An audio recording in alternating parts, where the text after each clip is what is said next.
Assalamualaikum warahmatullahi wabarakatuh.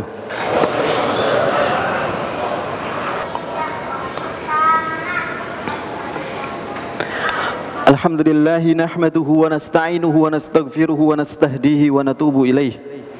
Wa na'udzu billahi min syururi anfusina wa min sayyiati a'malina may yahdihillahu fala mudilla lahu wa may yudlil fala hadiyalah.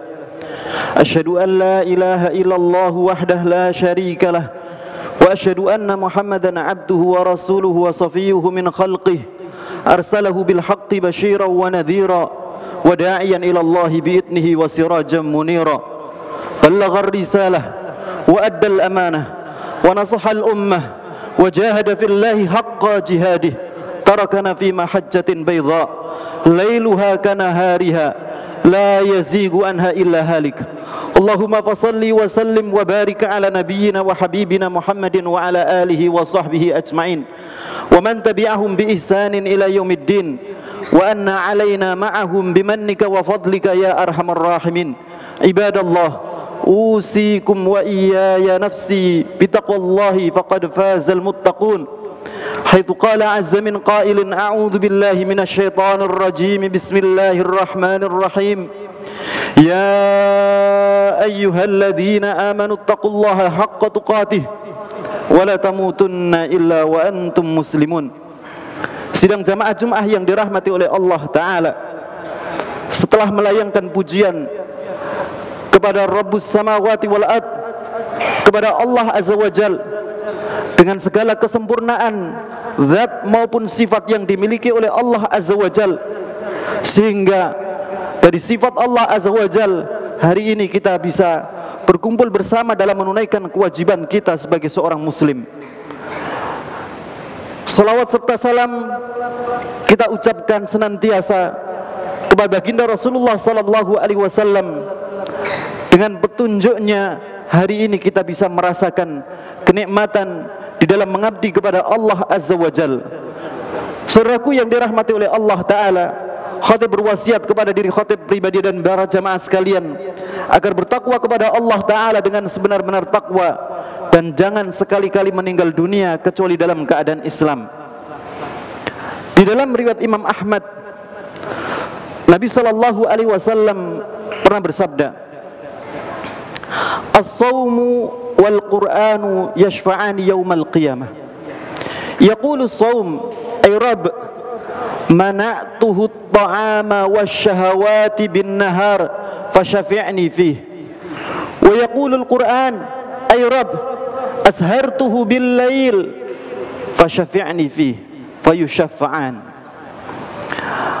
Pada hari kiamat nanti, puasa dan Al-Quran akan memberikan syafaat kepada ahlinya.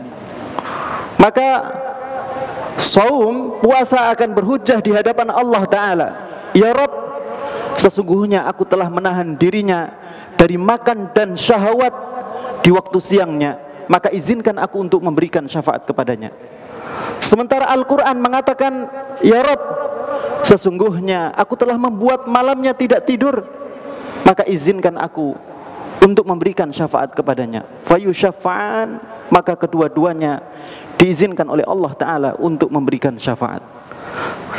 Saudaraku yang dirahmati oleh Allah, di antara ulama ada yang menanyakan tentang apa hikmah besar di balik Allah Ta'ala menyandingkan pada hari kiamat dua amalan utama ini, puasa dengan Al-Quran. Padahal jenis-jenis ibadah banyak, kenapa tidak sholat dengan Al-Quran atau sholat dengan saum? Maka tentunya setiap muqaranah, sandingan di dalam satu amal ibadah yang disebutkan di dalam nas memiliki hikmah besar. Oleh karena itu, dari sini di antaranya Muhammad bin Wasi' mengatakan, disinilah rahasia di mana Allah Ta'ala menjadikan puasa sebagai medan tarbiyah seseorang, penempaan seseorang di dalam melembutkan hatinya. Dan sesungguhnya Al-Quran itu tempatnya di hati, dan Al-Quran tidak akan bisa bertempat di hati seseorang kalau hatinya tidak lembut, hatinya tidak bersih, hatinya tidak lunak. Saudaraku yang dirahmati oleh Allah Ta'ala, oleh karena itu Muhammad bin Wasi' suatu ketika mengatakan dalam makulahnya, inna kathratat ta'ami wasyarabi la yusqilu sahibahu an kathrati ma yurid wa man qalla ta'muhu wa syarabuhu raqqa qalbuhu fafahima wa afham. Sesungguhnya banyak makan dapat membuat hati seseorang menjadi keras, dapat membuat hati seseorang jadi susah dan sukar. Sementara orang yang sedikit makan, sedikit minum dan memenuhi syahwatnya, raqqa qalbuh, hatinya akan mudah menjadi lembut, walan dan lunak. Fa idza raqqa qalbuhu walan fahima wa afham. Apabila hatinya lembut dan hatinya lunak, maka dia akan mudah faham dan memahamkan. Saudaraku yang dirahmati oleh Allah, maka lihatlah bagaimana para sahabat Nabi radhiyallahu anhum, ketika Al-Quran turun kepada mereka, hati mereka mudah sekali tersentuh dengan setiap panggilan dan pesan-pesan yang ada di dalam Al-Quran, karena hati mereka senantiasa ditempa dengan tidak memenuhi semua kemauan syahwatnya.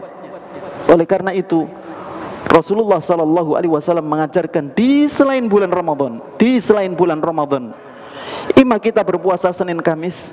Kalau kita tidak berpuasa Senin Kamis, minimal berpuasa Yaumul Bid, hari putih, hari tengah, tanggal 13, 14 dan 15. Karena kita sebagai seorang mukmin butuh di mana kondisi hati kita perlu dilunakkan, sehingga mudah untuk diisi dengan nilai-nilai petunjuk, nilai-nilai kebaikan yang datang dari Allah dan Rasulnya. Lihatlah bagaimana para sahabat ketika Al-Quran turun kepada mereka, dan mereka mudah sekali tersentuh dengan setiap panggilan dan pesan itu.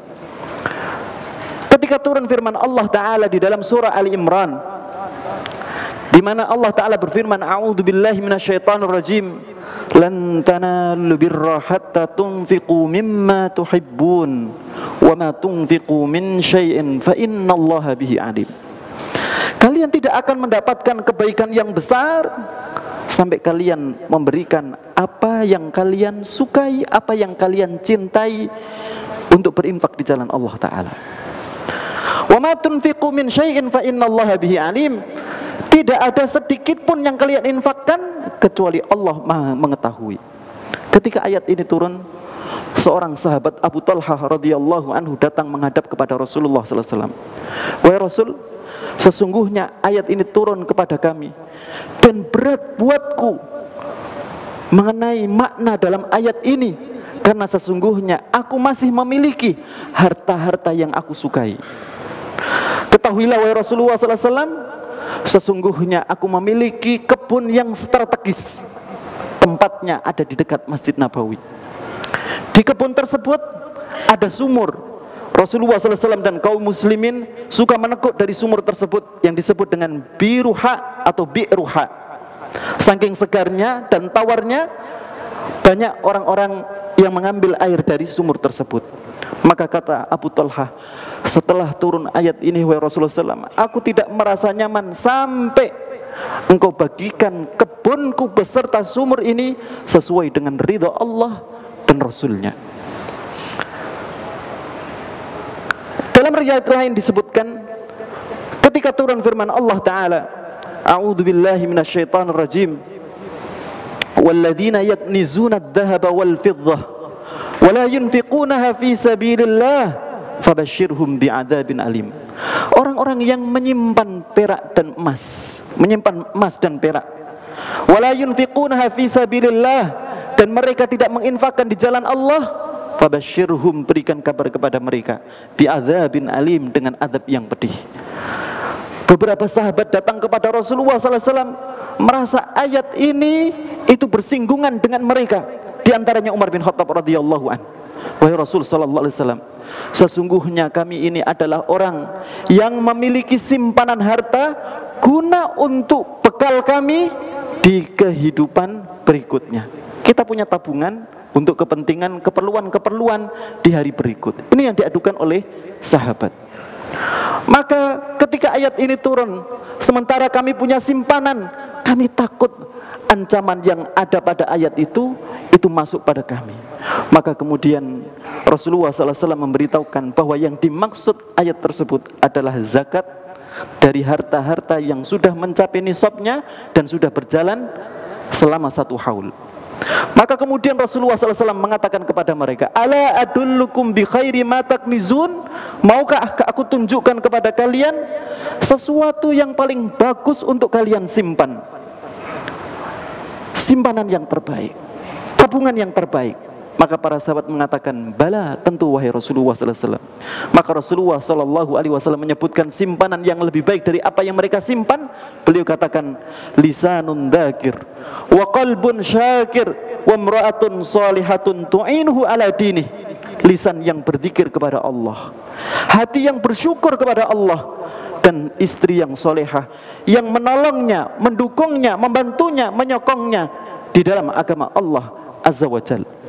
Saudaraku yang dirahmati oleh Allah, ayat yang turun kepada mereka begitu mudah menyentuh hati mereka. Tidak ada kelalaian dalam setiap pesan-pesan yang Allah kirimkan kepada mereka, karena hati mereka tidak dipenuhi dengan syahwat dan mereka adalah orang-orang yang terbiasa dengan lapar. Kalau kita lihat bagaimana Abu Hurairah radhiyallahu anhu, salah seorang sahabat yang digolongkan oleh Rasulullah sallallahu alaihi wasallam di Sufah, salah satu tempat di mana Nabi sallallahu alaihi wasallam mengajarkan para sahabatnya secara khusus. Di antara riwayat ada yang menyebutkan ada 70 orang, bahkan ada yang menyebutkan sampai 300 orang. Rata-rata mereka fuqara, kebiasaan mereka adalah lapar. Abu Hurairah menceritakan tentang dirinya sendiri bahwa dalam keseharian dia biasa untuk menggencetkan perutnya di tanah agar tertahan rasa laparnya. Ketika masih lapar, maka kemudian beliau akan mengambil kerikil-kerikil untuk dia ikat dengan kain sehingga kemudian menahan rasa laparnya. Abu Hurairah berpikir, seandainya aku bertanya tentang satu ayat kepada Abu Bakar, maka Abu Bakar akan mengajak ke rumahnya, kemudian dia akan menjamuku dengan makanan. Maka dia bertanya satu ayat, Abu Bakar tidak paham, maka Abu Bakar cuma menjawab ayatnya, tidak mengajak ke rumahnya. Lewatlah Umar bin Khattab radhiyallahu an, maka Abu Hurairah bertanya tentang satu ayat dengan harapan diantaranya agar diajak ke rumahnya kemudian dijamu dengan makanan. Maka maka Umar bin Khattab radhiyallahu anhu tidak mengajaknya ke rumahnya dan hanya memberikan jawaban atas ayat yang dia tanya. Maka lewatlah Rasulullah sallallahu alaihi wasallam. Sebelum Abu Hurairah bertanya, maka Rasulullah sallallahu alaihi wasallam mengajak Abu Hurairah menuju rumahnya. Ketika sampai di rumah, maka kemudian Rasulullah sallallahu alaihi wasallam bertanya kepada istrinya, dan kemudian istrinya mengatakan bahwa makanan yang ada di rumah hanya jatah Rasulullah SAW berupa air susu kambing. Maka kemudian Rasulullah SAW meminta Abu Hurairah radhiyallahu anhu untuk memanggil seluruh ashabus sufah. Dalam pikiran Abu Hurairah, padahal Rasulullah tahu bahwa aku sangat membutuhkan makanan tersebut, tetapi kenapa Rasulullah SAW memintaku untuk datang kepada ashabus sufah, memanggil mereka untuk menyantap susu kambing dari Rasulullah SAW. Maka ketika ashabus sufah itu dipanggil, maka Rasulullah SAW memerintahkan kepada Abu Hurairah, afrig alaihim, tuangkan untuk mereka. Maka masing-masing dari ashabus sufah mendapatkan air minum susu tersebut, dan kemudian air susu itu masih ada di bagiannya Abu Hurairah.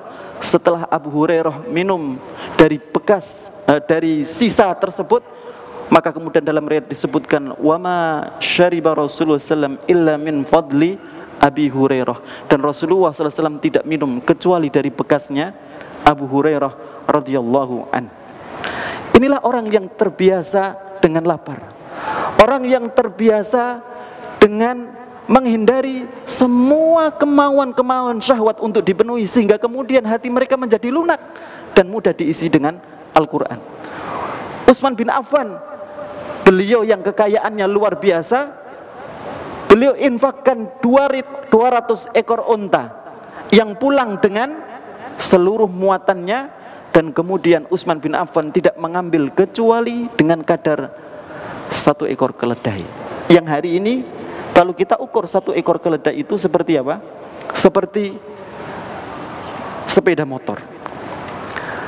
Dan Utsman bin Affan radhiyallahu yang terkenal dengan shawwam, seorang yang rajin dalam berpuasa. Maka lihat bagaimana mudahnya hatinya diisi dengan Al-Quran. Beliau sendiri yang pernah mengatakan, kullama tahuratil qulub lama syabi'at min kalamillah. Selama hati orang itu bersih, hati orang itu jernih, maka dia tidak akan pernah merasa kenyang. Dia tidak akan pernah merasa puas di dalam menikmati kalam Allah Ta'ala. Dia akan merasa haus terus menikmati, pengen terus, dan pengen terus, karena dia menikmatinya. Bukankah Al-Hasan Al-Basri pernah memberikan nasihat, tadzawwaqu halawatal ibadah, rasakanlah manisnya ibadah. Ketika kita merasakan manisnya, maka kita akan merindukan dan merindukan dan merindukan. Utsman bin Affan dalam riwayat diceritakan oleh Al-Imam An-Nawawi di dalam kitabnya At-Tibyan fi Adab Hamalatil Quran, beliau masuk ke dalam Ka'bah di bulan Ramadan dan menyelesaikan Al-Quran dalam 2 rakaat. Dan itu tidak mustahil karena beliau menikmati dalam bacaan tersebut, sehingga kemudian beliau mudah di dalam menyelesaikan bacaan tersebut. Saudaraku yang dirahmati oleh Allah, oleh karena itu mari kita persiapkan diri pada bulan Sya'ban ini. Usamah bin Zaid pernah bertanya kepada Rasulullah SAW, wahai Rasul, aku melihat Anda berpuasa sunnah banyak sekali, tidak seperti di bulan-bulan yang lainnya. Maka kemudian Rasulullah menjawab, dzalika syahrun yakfulun nasu anhu baina Rajab wa Ramadan. Itu adalah bulan yang banyak orang lalai dari bulan tersebut, bulan yang menjembatani antara Rajab, bulan haram, dan bulan Ramadan. Wa dzalika syahrun turfa'ul a'mal ila rabbil alamin. Dan itu adalah bulan di mana amal-amal itu diangkat oleh Allah Ta'ala menuju Rabb semesta alam. Maka kemudian Rasulullah memberitahukan kepada Usamah bin Zaid, wa inni uhibbu an turfa'a amali wa ana shaim, dan aku suka amalku itu diangkat dalam keadaan aku sedang berpuasa. Hikmah lain, Rasulullah sallallahu alaihi wasallam banyak berpuasa di bulan Sya'ban. Maka Ramadan tidak cuma 1 hari dan 2 hari. Ramadan bukan sekedar ibadah fisik, tapi kita perlu melibatkan ruh, hati, agar kita bisa merasakan kenikmatan di dalam ibadah dalam bulan Ramadan. Maka mempersiapkannya dari sejak bulan Sya'ban. Barakallahu li wa lakum wa nafa'ani bima fihi minal ayati wa dzikril hakim wastaghfiruh innahu huwal ghafurur rahim.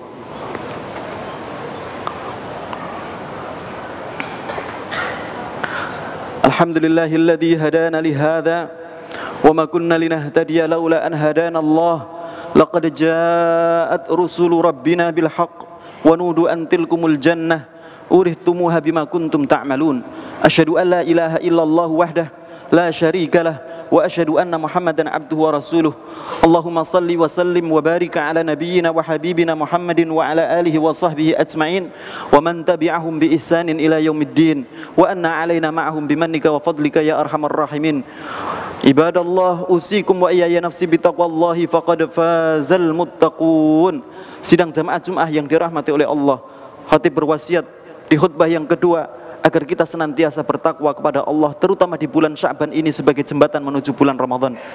Saudaraku yang dirahmati oleh Allah Ta'ala, maka di bulan Sya'ban ini Rasulullah SAW dalam riwayat disebutkan beliau melakukan banyak qiyam, banyak siyam. Bahkan Ibnu Rajab Al-Hambali mengatakan di bulan Sya'ban para sahabat sudah mempersiapkan sebagai hari pendekatan kepada Al-Quran, dan mereka juga mengeluarkan zakat untuk fuqara supaya mereka kuat dalam menjalankan ibadah pada waktu bulan Ramadan. Saudaraku yang dirahmati oleh Allah Ta'ala, kemudian khatib juga berwasiat kepada diri khatib pribadi dan para jamaah sekalian. Salah satu di antara sunnah Rasulullah SAW ketika berbuka, maka beliau mengawali buka dengan rutab, kurma basah atau kurma serga yang masih hijau sedikit kekuning-kuningan. Kalau tidak ada rutab, maka beliau pakai tamar. Kalau tidak ada tamar, maka beliau pakai air putih. Dalam madhab Syafi'i, maka sunnah orang mengawali buka dengan sesuatu yang tidak tersentuh oleh api, mengambil ibrah dari kebiasaan Rasulullah SAW. Sementara di antara ulama lain ada yang menjelaskan, dan ini unik. Inilah pelajaran di mana orang digembleng oleh Allah Ta'ala untuk melembutkan hati dengan meninggalkan syahwatnya di siang harinya, maka ketika dia berbuka jangan sampai terjadi dendam nafsu, padahal dia sudah ditarbiyah untuk melembutkan hati, maka dia justru mengisi hatinya dengan kemuan-kemuan syahwatnya, sehingga kemudian hilang manfaat dari tarbiyah saat dia melakukan saum. Maka di antara mengatakan, maka inti dari sunnah tersebut adalah bagaimana ketika kita berbuka dengan sesuatu yang sederhana, apa yang ada kita kemudian bersyukur, meskipun itu adalah sesuatu yang secara kuantitas dan kualitas biasa saja, tapi di sisi Allah nilainya besar. Mari kita tutup khutbah ini dengan berdoa kepada Allah Azza wa Jalla. Innallaha wa malaikatahu yusalluna 'alan nabi. Ya ayyuhalladzina amanu sallu 'alaihi wa sallimu taslima. Allahumma salli 'ala Muhammad wa ali Muhammad kama sallaita 'ala Ibrahim wa ali Ibrahim fil 'alamin innaka Hamidum Majid. Wa barik 'ala Muhammad wa ali Muhammad kama barakta ala Ibrahim wa ali Ibrahim fil alamin innaka Hamidum Majid. Warḍa 'anil khulafa'ir rasyidin al mahdiyyin Abi Bakr wa Umar wa Uthman wa Ali wa an baqiyatis sahabati ajma'in wa anna 'alaina ma'ahum bimannika wa fadlika ya arhamar rahimin. Rabbana zalamna anfusana wa illam taghfir lana wa tarhamna lanakunanna minal khasirin. Rabbana ighfir lana wa li ikhwanina alladhina sabaquna bil iman ولا تجعل في قلوبنا غلا للذين آمنوا ربنا إنك رؤوف رحيم. اللهم سلمنا رمضان، اللهم سلمنا في رمضان، اللهم تسلمنا منه متقبلا، اللهم بارك لنا في رجب وشعبان وبلغنا رمضان. اللهم إنا نسألك من الخير كله عاجله وآجله ونعوذ بك من الشر كله عاجله وآجله ما علمنا منه وما لم نعلم. اللهم إنا نسألك من خير ما سألك به عبدك ورسولك ونعوذ بك من شر ما عاد به عبدك ورسولك. اللهم إنا نسألك الجنة وما قرب إليها من قول وعمل ونعوذ بك من النار وما قرب إليها من قول وعمل ونسألك أن تجعل كل قضاء قضيته لنا خيرا. اللهم أعز الإسلام والمسلمين، اللهم أعز الإسلام والمسلمين، اللهم أعز الإسلام والمسلمين وأذل الشرك والمشركين واخذل من خذل الإسلام والمسلمين. ربنا آتنا في الدنيا حسنة وفي الآخرة حسنة وقنا عذاب النار. عباد الله إن الله يأمر بالعدل والإحسان وإيتاء ذي القربى وينهى عن الفحشاء والمنكر والبغي يعظكم لعلكم تذكرون وأقم الصلاة.